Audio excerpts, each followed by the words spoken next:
Estados Unidos e Brasil têm algo em comum. Lideram a lista dos países que mais fazem cirurgias plásticas no mundo. E para falar sobre isso, a gente vai bater um papo agora com o Dr. Décio Carvalho. Ele que é cirurgião plástico aqui nos Estados Unidos e no Brasil. Eu sou Suzana Alcântara e você está no Achei TV.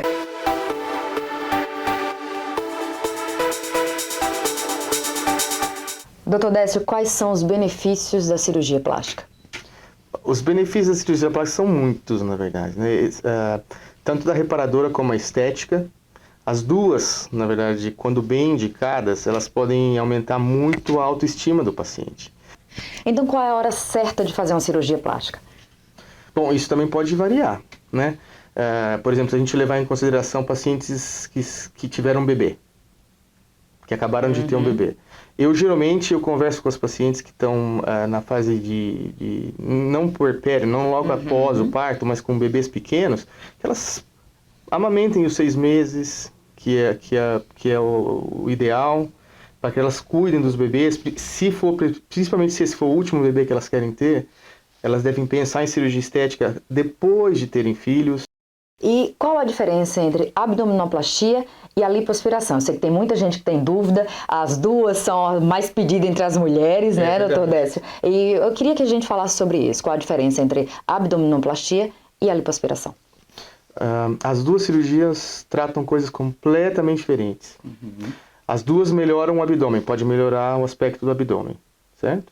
A abdominoplastia, o tummy tuck, essa cirurgia é indicada em geralmente pacientes que já tiveram filhos ou que perderam muito peso, que tenham a flacidez da musculatura, da parede muscular do abdômen, separação dos músculos e excesso de pele suficiente para se fazer uma abdominoplastia, o tummy tuck, retirar excesso de pele.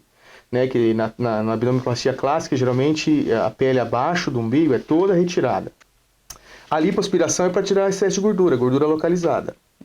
E também, geralmente, esses pacientes, assim, quando bem indicada a cirurgia, geralmente eles estão no peso ideal ou um pouco acima do peso.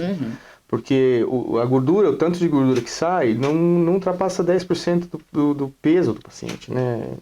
Sendo extremo aqui. Então, a lipo, com a lipoaspiração você pode tratar todo o abdômen, você pode tratar a área de flancos, né, os love handles. A lipoaspiração pode ser indicada para diferentes áreas. Pode ser feita nos braços, pode ser feita para gordura embaixo do pescoço, submentoriana. É menor, né? Menor. A incisão é bem menor, é bem menor. Só que a indicação também é diferente. Ok. São duas indicações diferentes. Por falar em lipoaspiração, muita gente tem medo de fazer lipoaspiração. Eu queria que você também falasse sobre isso, as novas tecnologias usadas para fazer a lipoaspiração, né? Tá.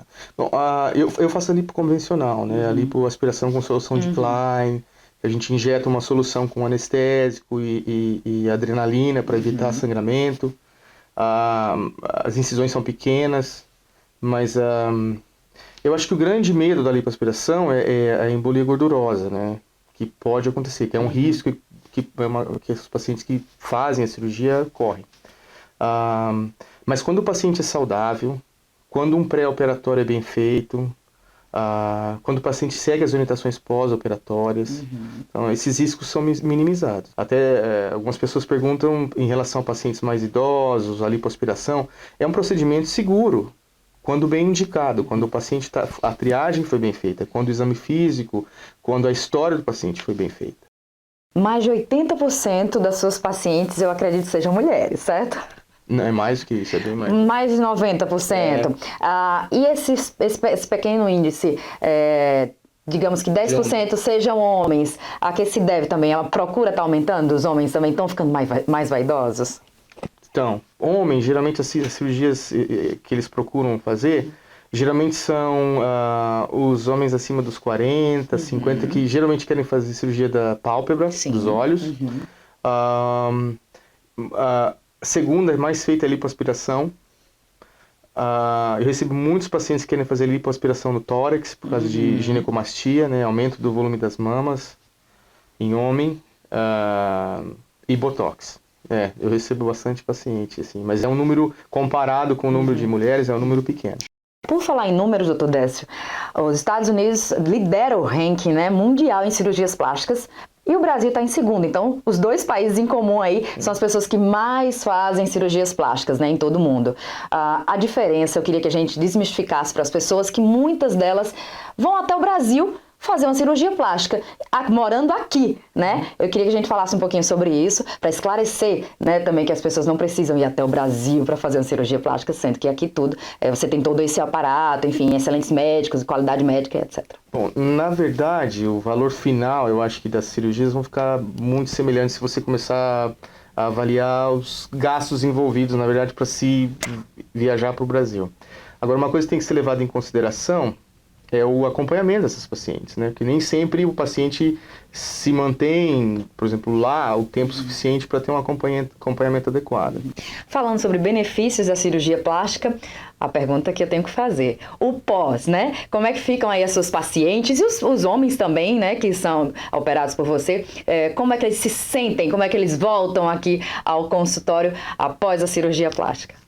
Eu acho que a cirurgia plástica, na verdade, dá um boost, assim, dá uma energia maior para o paciente, porque melhora a autoestima, né, melhora o contorno, o paciente se sente melhor numa roupa que ele queria colocar, ou que ela queria colocar, e isso faz com que ele, na verdade, siga melhor uma dieta, ou faça exercício com mais regularidade, dá uma melhora na autoestima, isso dá mesmo, os pacientes ficam bem felizes, né. E o médico também.